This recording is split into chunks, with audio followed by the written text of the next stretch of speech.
desistir. Não desista da sua família. Não desista do seu ministério. Não desista dos seus sonhos. Não desista. Porque Deus vai fazer coisas grandes. Deus vai fazer coisas grandes. Ore a Deus. Busque a Deus. Porque Ele fará coisas grandes. Ele fará coisas grandes. Quem recebe essa palavra? Glória a Jesus. Você que está em casa, receba essa palavra nessa noite.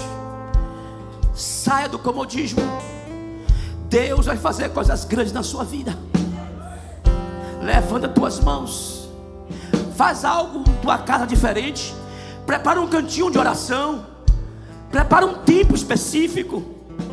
Nós temos tempos para tantas coisas, irmãos, menos para oração.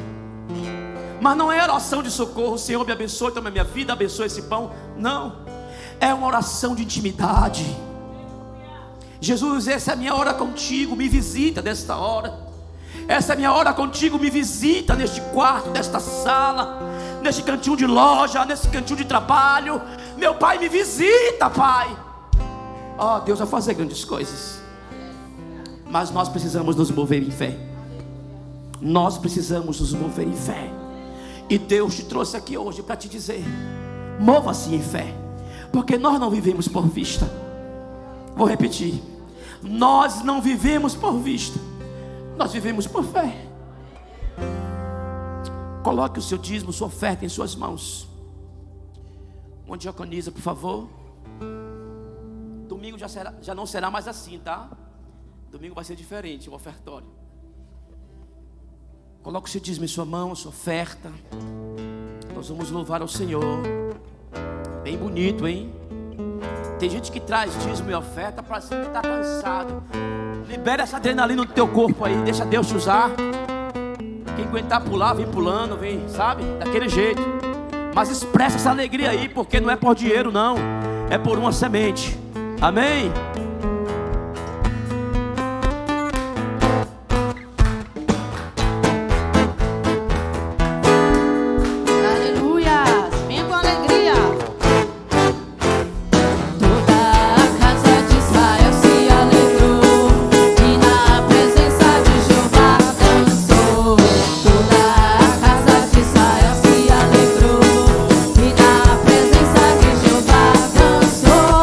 Levantarei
podemos estarmos reunidos aqui, meu Pai, na casa de oração, para assim, meu Pai, podermos prestar um culto racional a Ti.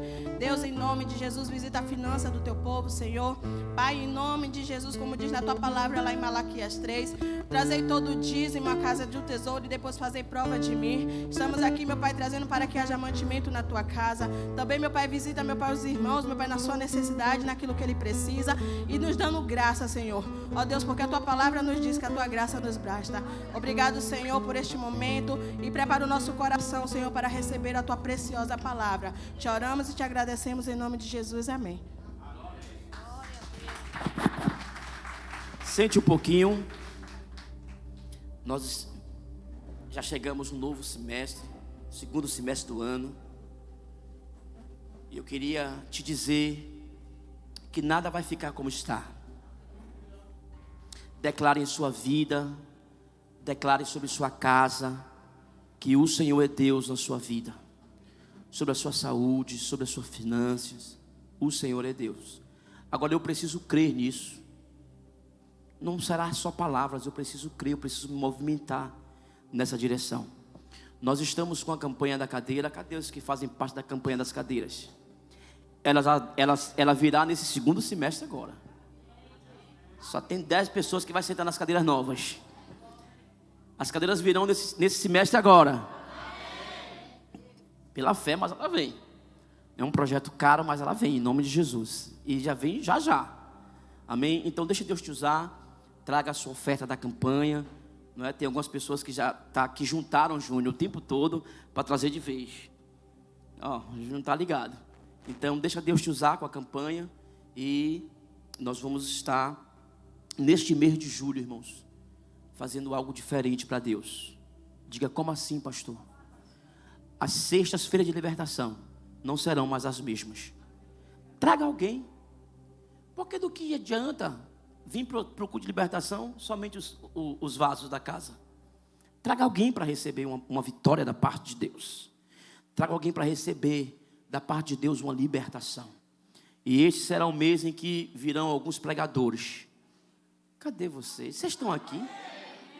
Desliga esse ar-condicionado, pelo amor de Deus. Eu aqui suando na direção do ar. Ó, a vigília já está fechada. Dia de 29, nós estaremos aqui. Mas ainda antes da vigília, teremos um dia com Deus. Um domingo todo estaremos aqui louvando a Deus, recebendo ministrações. E será uma bênção para nossas vidas. Amém? Então, ore nesse propósito. E nós vamos marchar para a glória de Deus. Pastor Paulo, por favor. Hoje nós temos bastante tempo, né? Ele tem uma surpresa para nós hoje aí. Vamos orar pelo pastor? Pai, nós te louvamos nessa noite, porque Tu és um Deus bom e misericordioso. Te exaltamos na beleza da Tua santidade. E te pedimos, Pai, fale conosco, uma vez mais. Não apenas use o Teu servo, mas o possua, para que falando Ele fale o Teu Espírito, na necessidade da Tua igreja, do Teu povo. Fala como Tu queres conosco, porque nós queremos ouvir a Tua voz. E mais do que querer, nós precisamos, Senhor.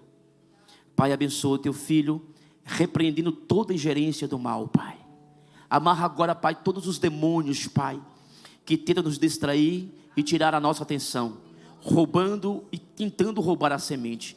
Repreendemos agora em nome do Senhor Jesus e declaremos um tempo novo para nossas vidas, recebendo a Tua palavra em nome de Jesus. Amém.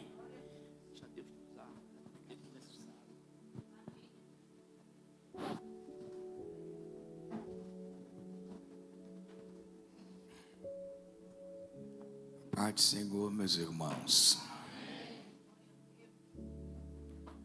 Graças a Deus por esta noite de vitórias, em que temos o privilégio de nos congregarmos neste santuário para juntos adorarmos a Deus até porque somente Ele é digno da nossa adoração. E eu tenho a plena certeza que o nosso Deus se faz presente em nosso meio. Primeiro, para receber o culto que lhe é prestado,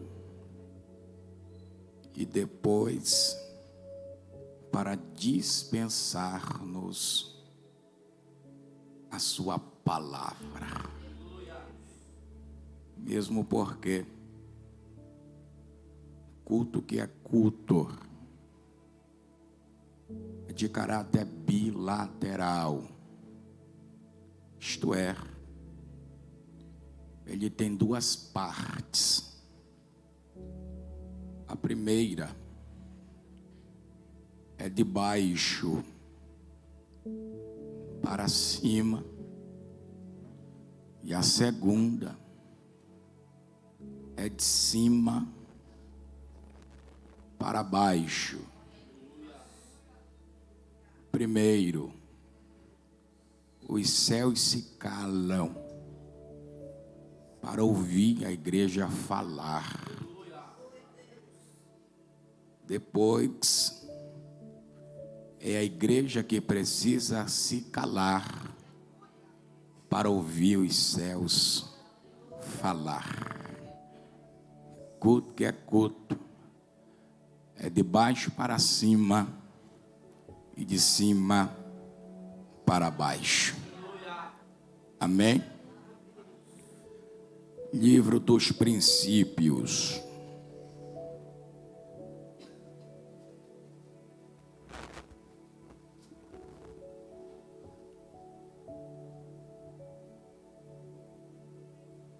Ou para simplificar, Gênesis.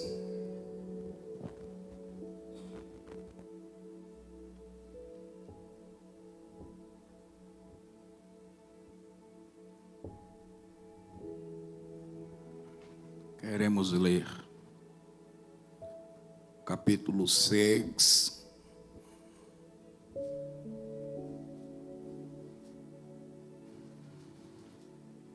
e apenas o versículo 21. Amém?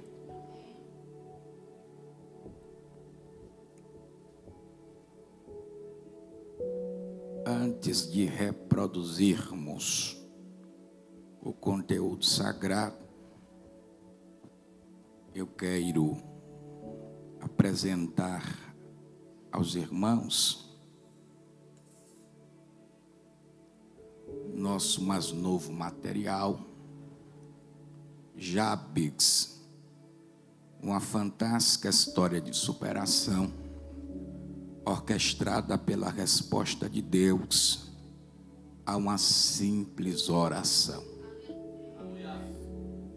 É provável que poucos já ouviram falar acerca de Jabes e que muitos nunca ouviram falar. Jabes foi aquele que nasceu para dar errado, até porque a sua mãe impetrou uma maldição no seu dia natalício. Mas Jabes resolveu orar, e aquilo que a oração não resolver, nada mais resolve.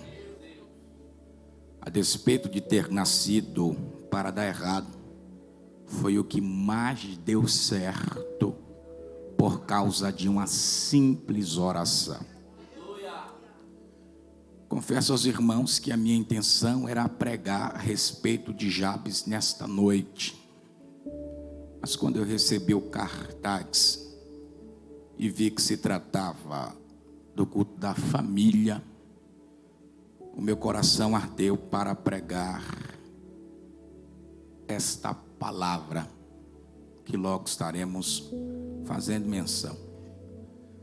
Aproveito para salientar aos irmãos que na academia aprendemos que não podemos pregar aquilo que não estudamos.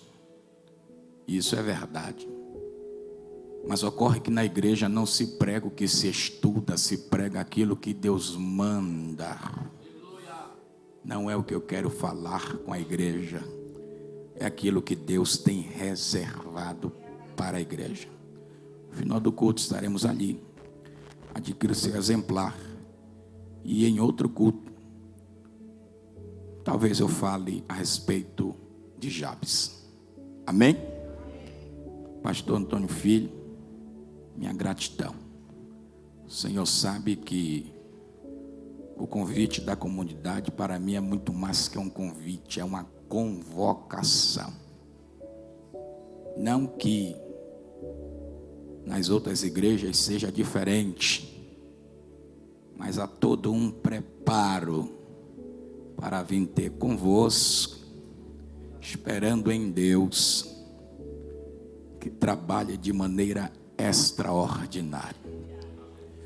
E a minha oração é que Deus continue abençoando a liderança desta igreja, a vida dos irmãos, bem como a todos aqueles que estão em casa, nos acompanhando mediante esta transmissão.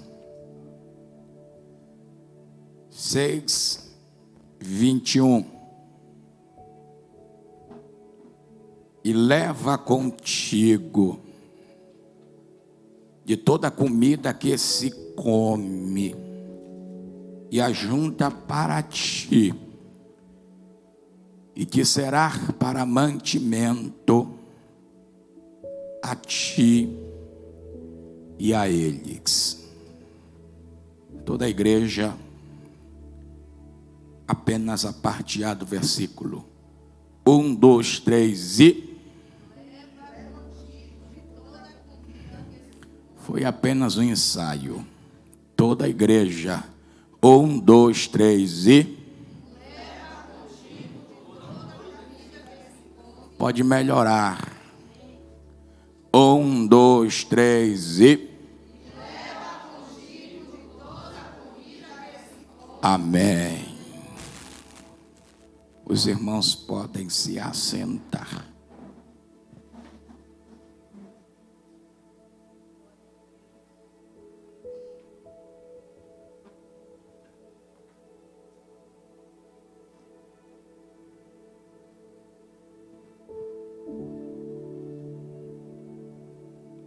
O versículo que ora acabamos de ventilar é bastante específico, porque está inserido em um contexto um tanto conturbado.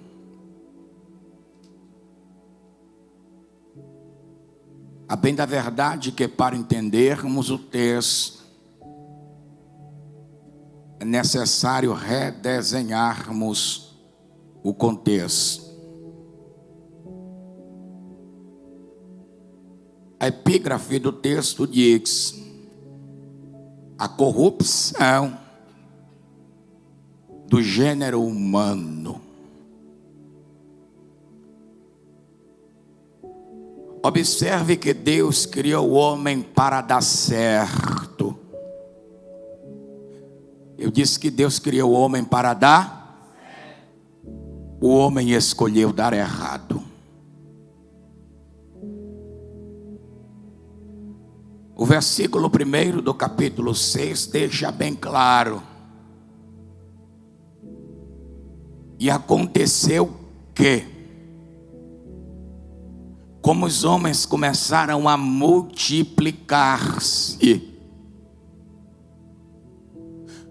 os homens começaram, pode melhorar, os homens começaram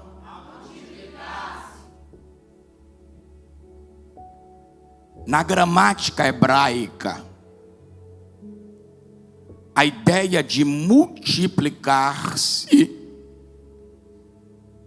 é literalmente a ideia de crescer.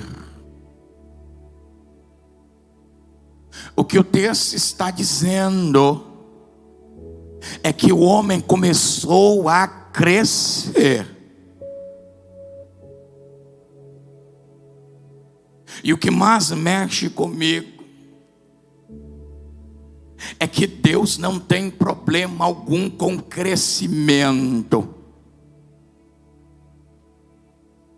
O problema é quando o homem começa a crescer e se divorcia do temor de Deus.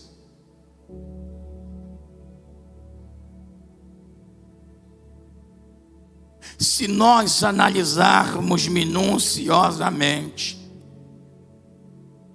a conclusão que chegaremos é que existem pessoas que jamais deveriam conhecer o crescimento, porque é justamente no crescimento que reside a sua queda. Tem alguém que só é crente quando é pequeno. Tem alguém que só é fiel quando é pequeno. Tem alguém que só é humilde quando é pequeno. Tem alguém que só é de Deus quando é pequeno. Basta começar a crescer que se estraga. O problema não é que eles estavam crescendo. O problema é que na medida que cresciam, se divorciava do temor de Deus. E é interessante que não é o homem que faz questão de ter compromisso com Deus. É Deus que faz questão de ter compromisso com o homem. Tem alguém que pensa que está na presença de Deus porque escolheu estar, quando na verdade ninguém escolhe estar na presença de Deus, mas só está na presença de Deus quem é escolhido por Ele.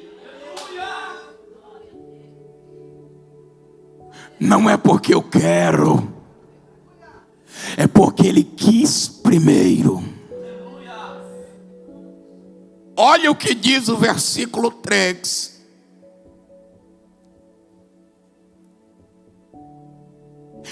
E esse versículo é um tanto pesado. Então disse o Senhor. Quem foi que disse? Não foi o homem. Porque quando é o homem que diz, é provável que a sua palavra caia por terra. Então disse o Senhor: não contenderá para sempre o meu espírito com o homem, porque ele também é carne.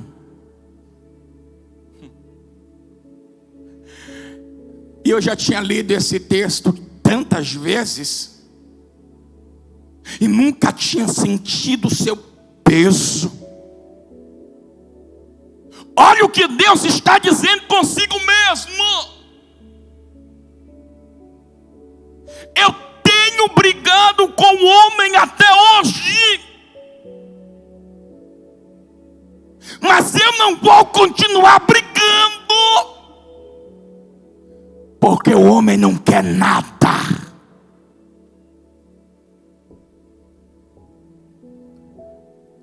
Eu vou lhe dizer uma coisinha.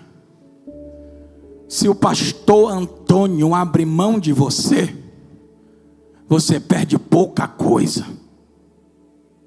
Se o pregador abre mão de você, você perde pouca coisa. Se os músicos abrem mão de você, você perde pouca coisa. Se as intercessoras abrem mão de você, você perde pouca coisa. Se a igreja abrir mão de você, você perde pouca coisa. Mas se Deus abrir mão de você, você perde tudo. É Deus que está dizendo: eu estou brigando para o homem se consertar, mas o homem não quer conserto. Eu estou brigando para o homem se endireitar, mas o homem não quer se endireitar. Eu estou brigando para o homem entrar pela porta, mas o homem não quer entrar pela porta.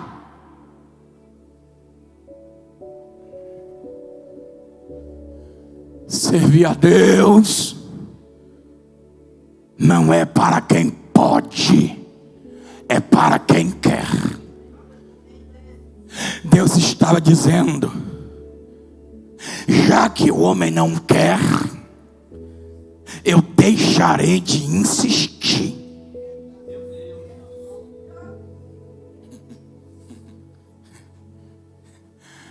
Nunca queira que Deus desista de você. Por outro lado, tem alguém que se destaca, e não é porque é igual, é porque é diferente. Como foi que Noé conseguiu estar no meio, mas não ser igual ao meio?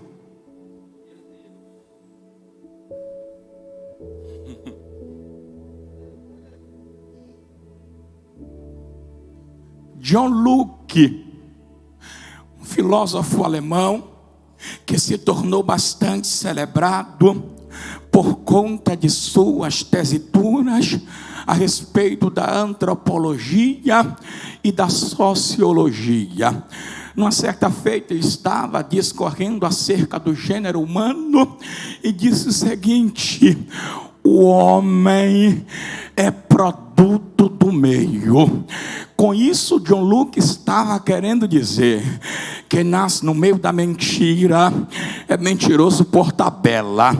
Quem nasce no meio do engano é enganador por tabela. Quem nasce no meio da prostituição é prostituto por tabela. Quem nasce no meio da corrupção é corrupto por tabela.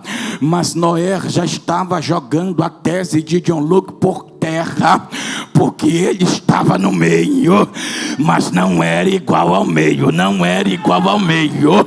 Eu aprendi que pecar não é obrigatório, pecar é opcional. Eu só vou me corromper se eu quiser me corromper, eu só vou me sujar se eu quiser me sujar, eu só vou me jogar se eu quiser me jogar, eu só vou me contaminar se eu quiser me contaminar.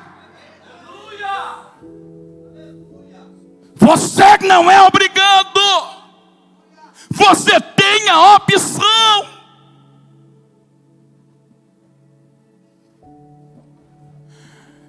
Noé está no meio, mas não é igual.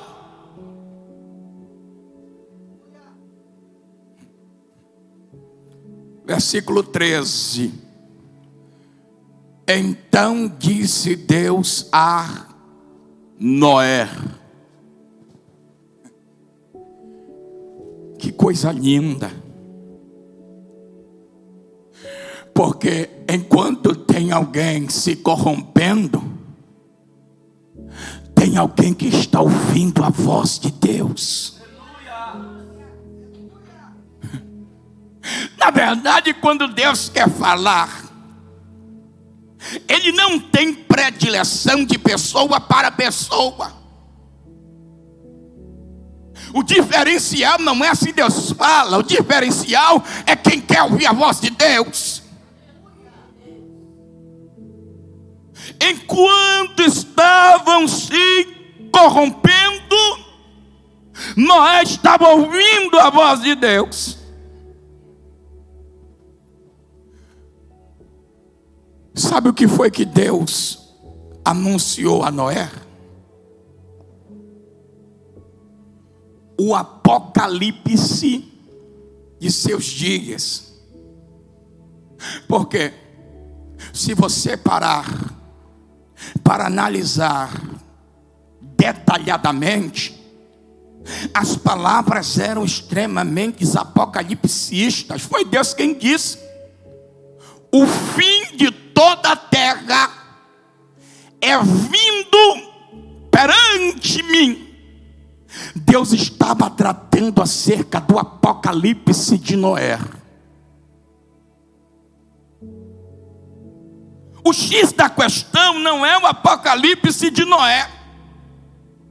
É justamente o que diz o versículo 14. Olha o que Deus diz: faze para ti. Deus disse o quê?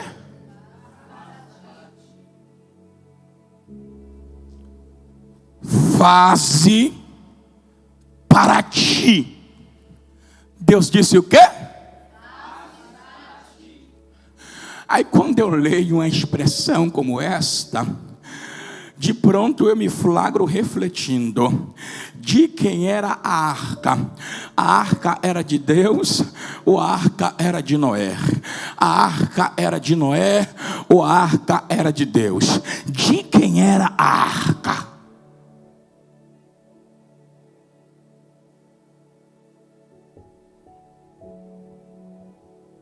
De quem? Se a arca fosse de Deus, ele não teria dito faze para ti, ele teria dito faze para mim, mas ele não diz faze para mim, ele diz faze para ti. A arca não era de Deus, a arca era de Noé.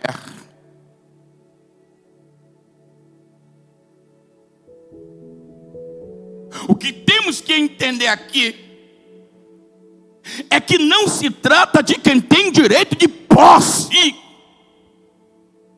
O que temos que entender é que a arca apontava para a salvação da família de Noé. E a obrigação da salvação da família de Noé não era de Deus, era de...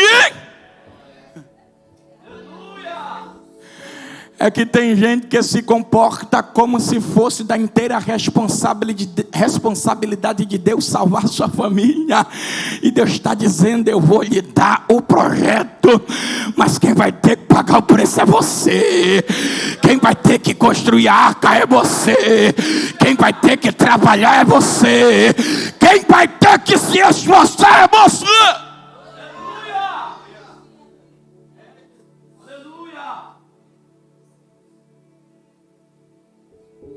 Eu fico espantado diante do comportamento de certas pessoas, porque observe da forma que elas se portam. Era como se fosse a obrigação do pastor a salvação da sua casa. Pastor, ore pela minha família. Quem tem que orar pela sua família é você. Pastor, faça campanha pela minha casa. Quem tem que fazer campanha pela sua casa é você. Pastor, consagre pelo meu lar. Quem tem que consagrar pelo seu lar é você. Com isso eu não estou dizendo que o pastor não pode te ajudar, mas a responsabilidade primeira é sua. Não é para mim, é para ti. Não é para o meu benefício, é para o seu benefício. Não é para a minha casa, é para a sua casa.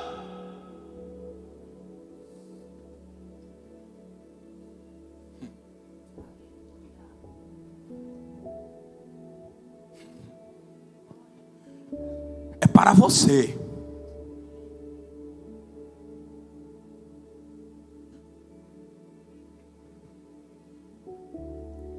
A arca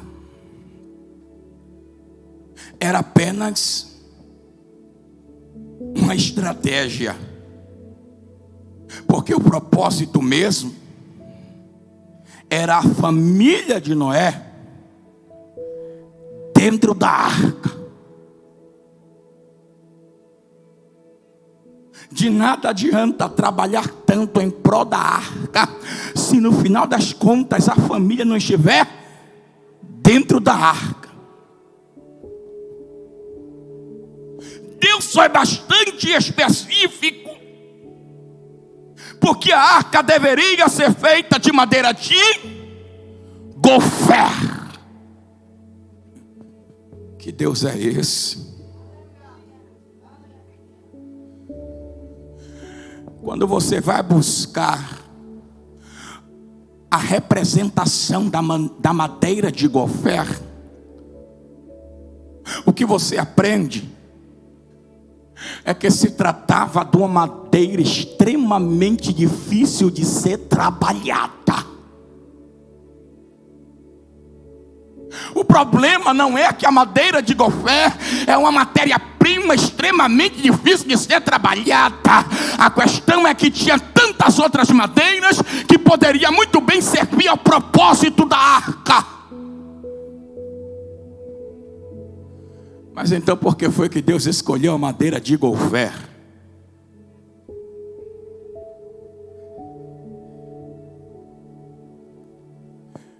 É porque por detrás da construção da arca, Noé estava aprendendo. Relacionamento em família não é tarefa fácil. O desafio de Noé não foi a construção da arca. O desafio de Noé foi conseguir colocar a família dentro da arca. Observe que costumamos dizer o seguinte: cada cabeça é um mundo. Imagina você, vários mundos dentro da mesma casa.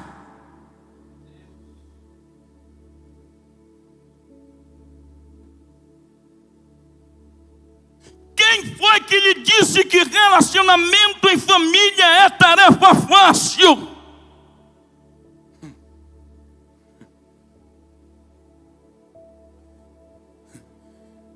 Que coisa tremenda. E às vezes você vai ter que se calar em lugar de falar.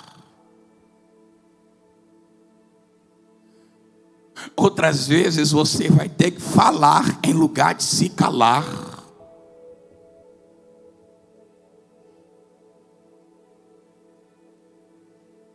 Porque a ideia não é saber quem está certo ou quem está errado. A ideia é que ninguém fique do lado de fora.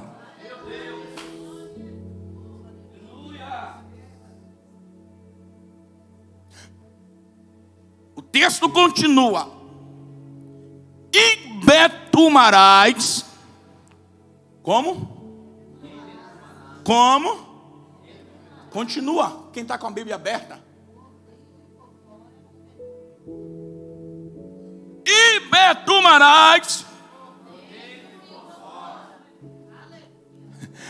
Eu não sei se são coisas da minha mente nervosa, mas esses detalhes mexem comigo, porque eu fico perguntando ao texto: por que não poderia ser por fora e por dentro, e sim por dentro e por fora?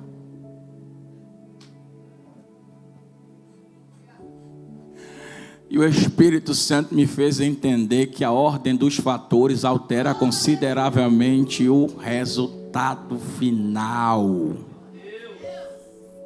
Olha o que Deus disse: Noé, betume primeiro.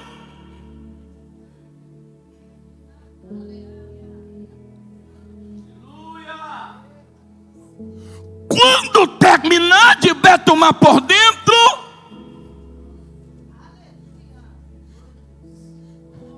aí então você betuma.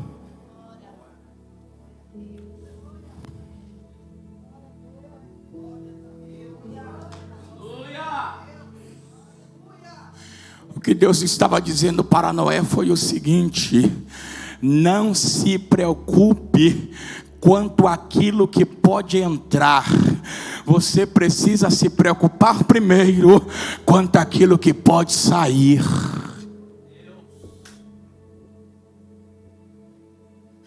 Tem gente que está tão preocupado que o mundo não entre dentro de casa, que não está percebendo que a própria casa está saindo para o mundo.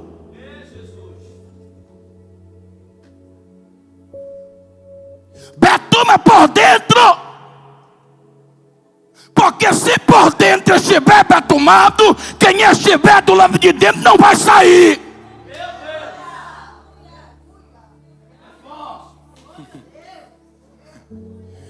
Eita, Jesus tremendo.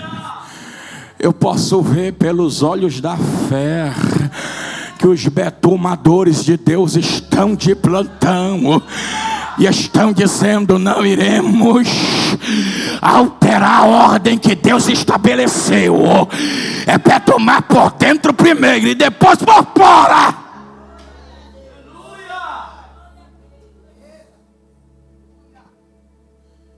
Isso aqui fala muito da criação de filhos.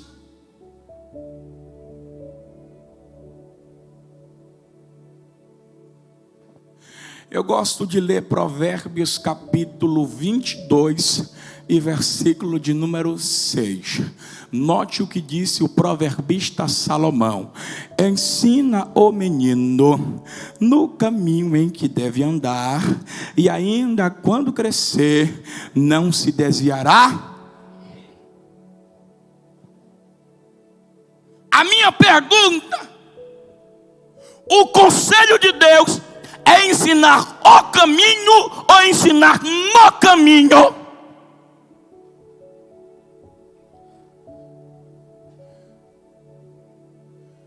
Porque a preposição o é completamente diferente da preposição no.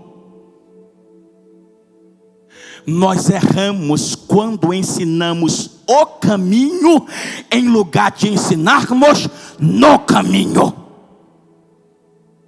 E qual é a diferença que há entre ensinar o caminho e ensinar no caminho? É que quando eu ensino o caminho, eu estou ensinando na teoria. Mas quando eu ensino no caminho, eu estou ensinando na prática. Quando eu ensino o caminho, eu estou ensinando com palavras. Mas quando eu ensino no caminho, eu estou ensinando com exemplos. Tem pais que ensinam somente o caminho. Manda o menino orar, mas não ora com o menino. Manda o menino ler a Bíblia, mas não lê a Bíblia com o menino. Manda o menino vir à igreja, mas não vem à igreja com o menino. Eu preciso ensinar no caminho. Eu preciso betumar por dentro. Porque se quem estiver dentro entender que aquilo que está dentro da arca é melhor do que aquilo que está fora da arca, quem está dentro não vai se perder. Quem está do lado de dentro não vai querer sair.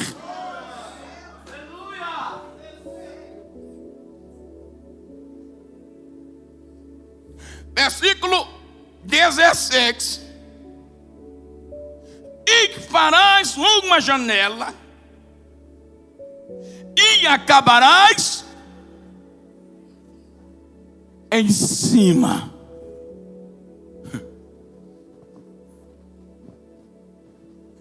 Meu pastor, eu fui procurar, porque a arca não tinha janelas dianteiras. Porque a arca não tinha janelas traseiras. Porque a arca não tinha janelas laterais. A arca só tinha uma janela, cujo acabamento era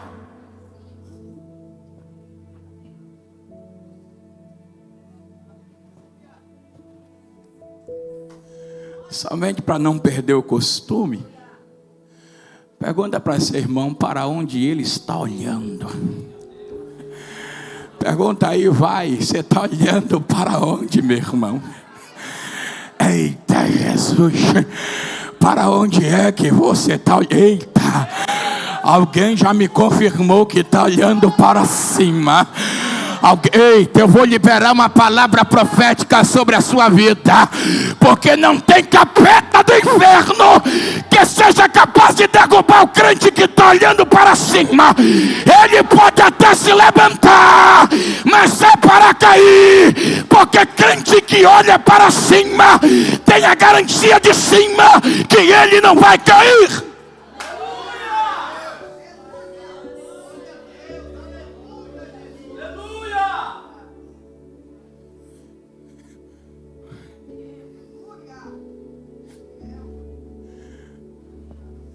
Eu estou ensaiando caminhar para o fim da ministração. Antes, porém, me deixe lhe dizer algo. Ultimamente, eu estou lutando para programar minha mente para olhar somente.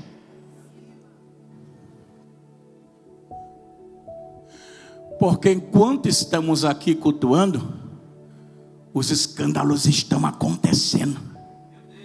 E quem olhar para os escândalos vai ficar para trás.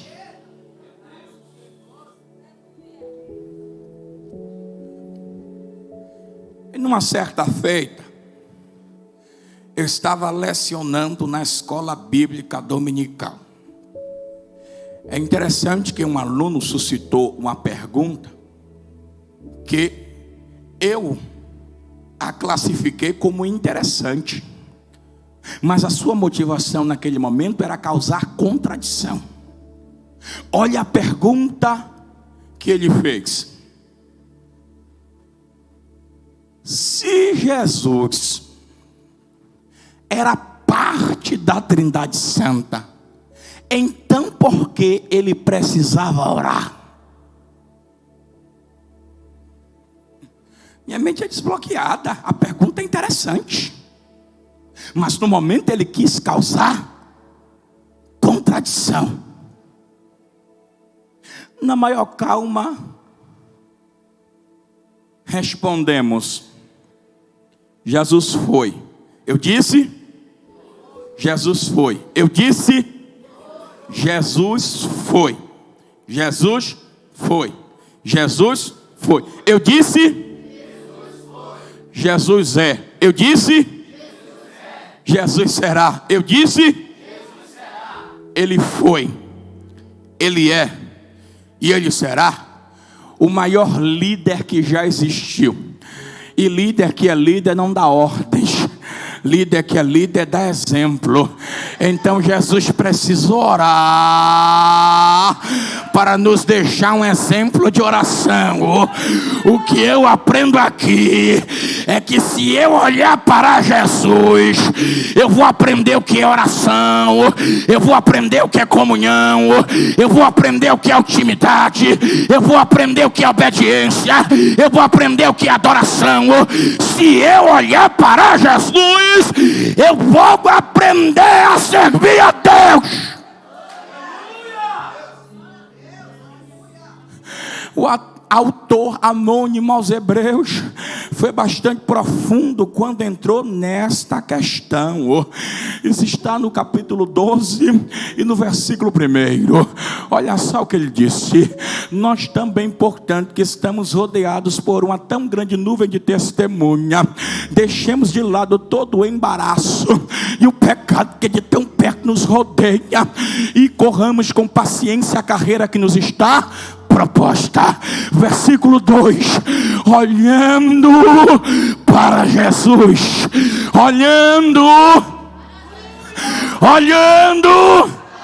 pode melhorar, olhando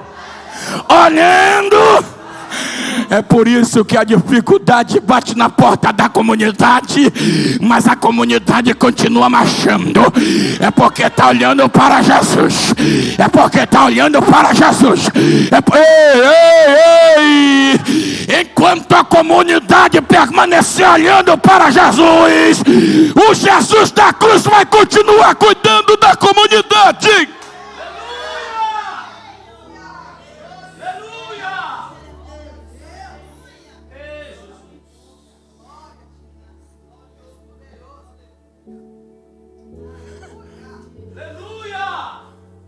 Eu estou olhando para Jesus.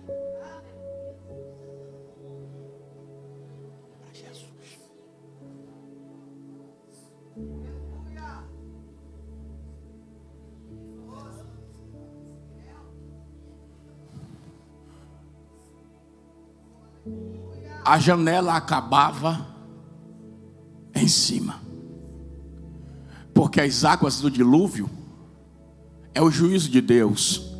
E o juízo de Deus não tem nada a ver com a igreja.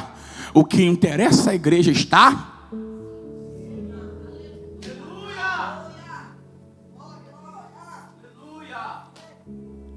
E leva contigo toda a comida que se come.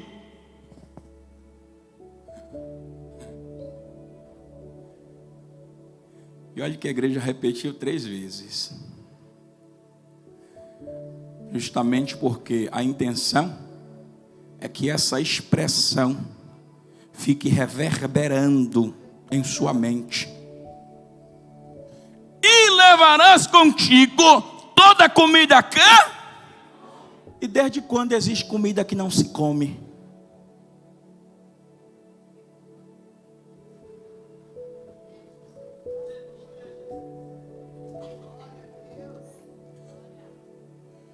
Acontece que muito embora exista comidas que são comestíveis, elas não alimentam. Muito embora existam comidas que são comestíveis, elas não são saudáveis. Muito embora exista comidas que são comestíveis, elas não fortalecem.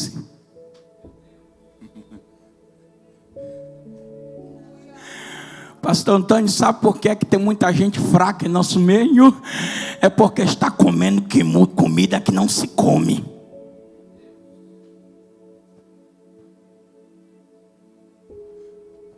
Através de uma experiência pessoal, eu pude entender isso com mais eficácia. Porque eu tenho um amigo que passou por uma dificuldade.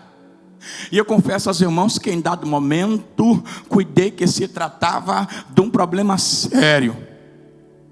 Porque ele estava se relacionando muito bem e de repentemente ele apagava. A sua mãe o levou ao médico. E o médico pediu uma bateria de exames. E principalmente o exame de sangue. Porque é justamente no sangue que corre tudo que presta e tudo que não presta. O médico ficou espantado. Não pelo que viu, mas pelo que não viu. Porque ele procurou no sangue daquele moço os nutrientes que são necessários para a subsistência humana e encontrou de menos. Olha a pergunta que ele fez à mãe do rapaz: qual é o cardápio desse moço? Dogão, dogão e dogão. Pastel, pastel e pastel. Hambúrguer, hambúrguer e hambúrguer. Batata frita e batata frita.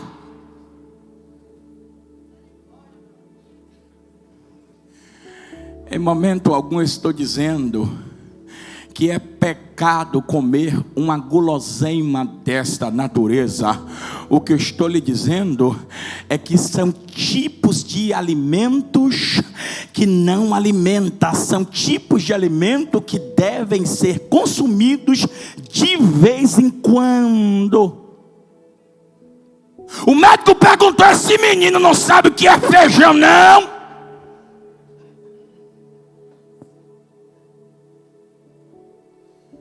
Qual era o problema dele? Anemia ferropriva. Porque existem 7 tipos de anemias, mas a principal é a anemia ferropriva. E os médicos explicam que a anemia ferropriva não é uma doença. A anemia ferropriva é uma carência nutricional.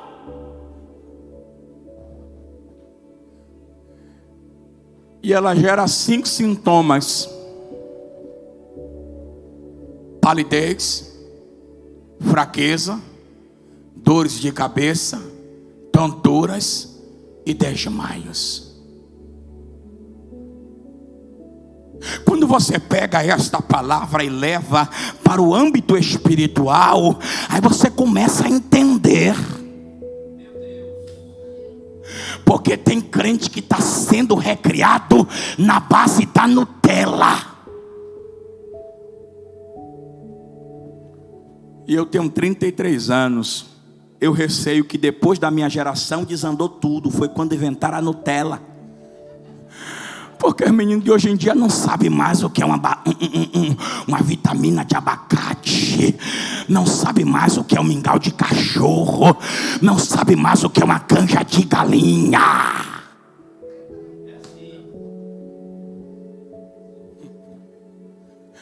Ali meu garoto, 10 anos. Que luta, viu? Basta a mãe colocar o prato de comida que começa a batalha. Eu não gosto disso. Eu não gosto disso. Eu não gosto disso. Aí eu disse: a partir de hoje a história vai mudar. Porque se você der um pacote de fandangos, um pacote de Doritos, aí ele cai para dentro bonito. Vai comer verdura! Eu não gosto. Vai comer no aviãozinho. Abra a boca, vai comer. Eu não gosto de beterraba. Eu não gosto de abóbora. Eu não gosto de cenoura. Eu não gosto de chuchu. Chuchu tem gosto de quê para você não gostar?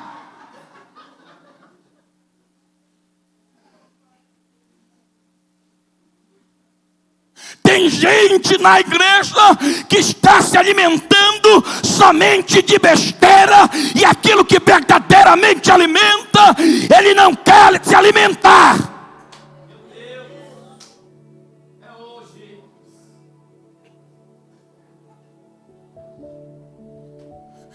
Jesus tremendo. É porque na verdade os iFoods da vida estar na mão, é TikTok, é Kawaii, é tanta coisa que eu não sei. Eu sou um pouco ignorante para essas coisas, porque tem gente que tem a maior satisfação de sentar para ouvir quem nem conhece e se alimentar daquilo que não está na palavra. Mas num culto onde é servido um mocotó, uma feijoada, um ensopado, aí não quer se alimentar. Eu vim dizer uma coisa nessa noite: na comunidade não se serve besteira não, viu? É comida que se come, é comida que alimenta, é comida que sustenta, é comida que é saudável.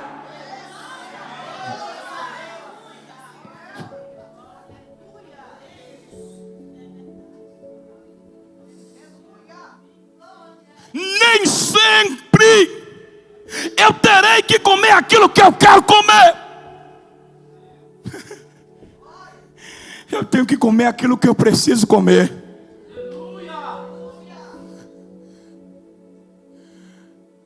A minha proposta nesta noite é que você mude o seu cardápio espiritual. Que você pare de comer besteira e passe a se alimentar daquilo que verdadeiramente alimenta.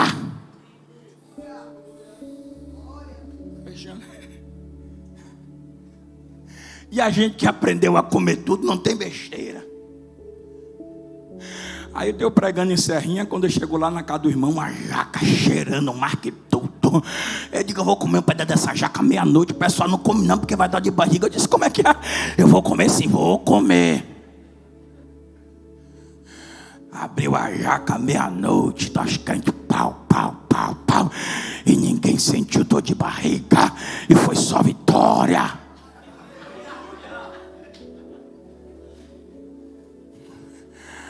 Eita Jesus, eu não quero nem entrar nesse mistério.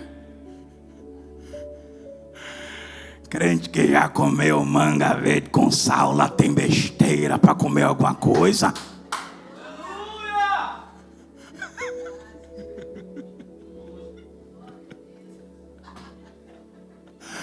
Eita Jesus tremendo. Aí o meu pastor, numa certa feita, disse o seguinte: é que quem aprendeu a comer de verdade não se contenta com cascalho, só se contenta com entulho. Comida de verdade. Olha o tamanho do homem.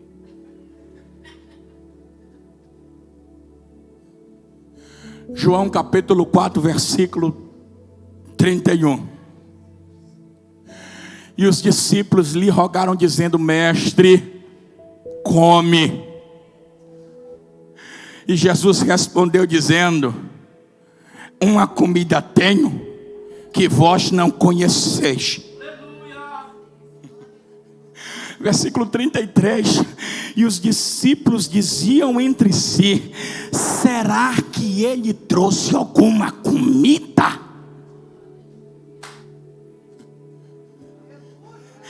Os discípulos estavam pensando que Jesus estava com comida escondida, assim como muitos têm o costume. Quando é dos outros ele quer comer, mas quando é dele ele esconde para ninguém ver. Serrão!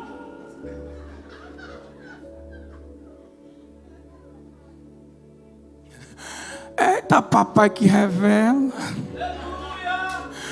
Porque, eita, olha aí que mistério tremendo. Quando é dos outros, tu cai para dentro, né? Mas quando é a tua, tu some. Até parece que foi arrebatado.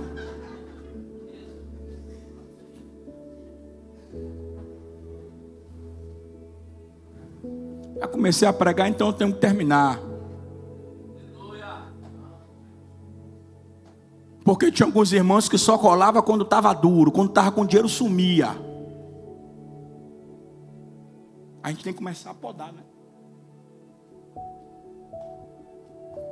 Versículo 34, olha o que Jesus respondeu: a minha comida consiste em fazer a vontade daquele que me enviou e realizar a sua. Jesus estava dizendo: a minha comida não é de baixo, a minha comida é de cima.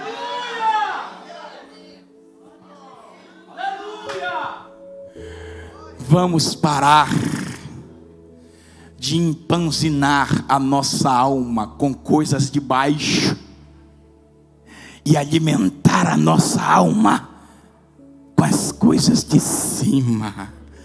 Amém? Deus abençoe a todos, em nome de Jesus.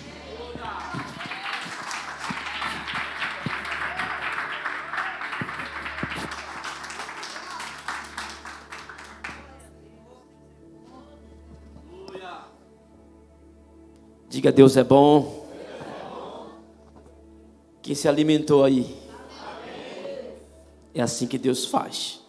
Interessante que nós estamos com essa agenda, não por causa de Paulo, mas por causa de nós também. E eu pensei que era uma data, depois foi outra. E a gente nem se fala direito pelo Zap. E eu estava ali dizendo: meu Deus, como tu és fiel. Porque eu tenho vindo nessa direção. A minha responsabilidade, irmãos, é trazer para vocês o alimento que vem dos céus. Eu não estou aqui para fazer a minha vontade. Eu estou aqui para fazer a vontade de Deus. Haja vista que eu tenho muito cuidado e muito respeito por pessoas. Mas eu preciso fazer a vontade de Deus. E Deus tem algo maravilhoso conosco. Diga o que, pastor? Ele quer cuidar de você. Ele quer cuidar de nós. E eu não falei com Paulo, talvez só 2 vezes nesse mês ou 3 pelo Zap. Hoje veio ele trazer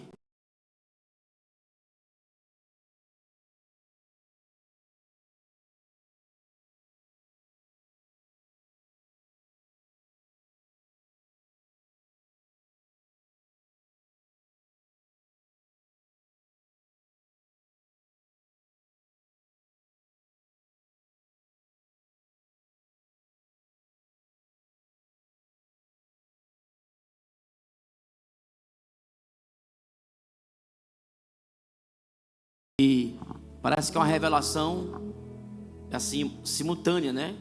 Porque eu disse aqui na quarta-feira que às vezes nós estamos ouvindo pessoas que do tronco para cima é um terno com gravata e de baixo o pijama. E se alguém passar na frente, ele diz: sai da frente, Satanás. Pare de ficar ouvindo esse tipo de gente. Ouça alguém que edifique a sua vida. Porque tem muita distração, não é? Na internet tem muita distração. Tem muitos homens de Deus, sim ou não? Quem é? Eu escuto Luiz Hermínio, o apóstolo, Luciano Subirá, e por aí vai. Mas selecione quem você vai ouvir. Selecione quem você vai receber esse alimento. Tá bom? Fazendo assim nós vamos crescer. A Bíblia diz que Jesus crescia em graça e em conhecimento. Então nós estamos aqui para aprender com o Senhor. E que noite maravilhosa. Quem foi abençoado? Amém. É forte, né? Então que o Senhor possa te dar graça, te abençoar sempre. Não desista da sua fé. A partir de amanhã é o dia 3, sim ou não? Nós vamos começar a primeira semana do mês em oração. Então eu estarei aqui às 6 da manhã. Você que consegue vir para a oração de manhã, tem um pulinho aqui de 10 minutos, de 20 minutos. Tem ali a companheira Adélia, que não me deixa sozinho, Maria, Vadinho e outros mais, né? Antes de ir para o trabalho, dê um pulinho aqui e ore um pouquinho comigo. E à noite, às 19 horas, nós estaremos aqui novamente. Amém? Então, amanhã começa um período de oração na primeira semana do mês. Eu vou estar aqui 6 da manhã e 19 horas. Venha me ajudar em oração. O que a oração não fizer, nada mais faz. Amém? Então dá tempo para todo mundo.